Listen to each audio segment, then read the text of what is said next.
How to share games on Steam. So hello guys, welcome back to my YouTube channel. In this video I'll be showing you how you can easily share your games on Steam. So first thing, simply head over to your Steam application and make sure you're logged into your account. And from over here just click on this Steam option at the top left corner and just click on settings. So once you click on settings, just head over to interface option and make sure you have selected under this client beta participation option, you have selected the Steam family option.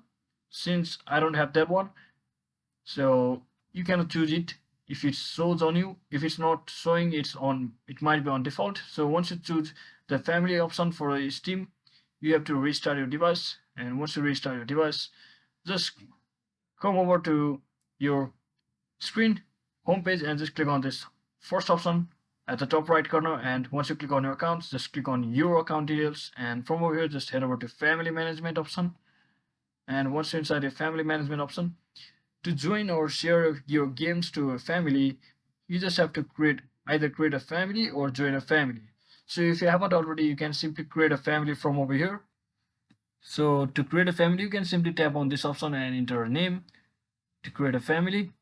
And once you successfully create a family, there will be an option to invite a particular member of your family, and once you send them the invitation link, that particular family member will have to click on this join a family button over here.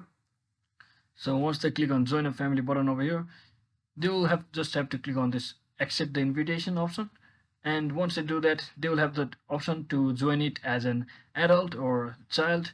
If they join as a child, they will not have a they might have a restriction under certain circumstances. But if they join it as an adult, so I prefer you join it as an adult if you are trying to share it to your friends. So in that case, you don't have any restrictions, age restrictions or any permissions restrictions like that.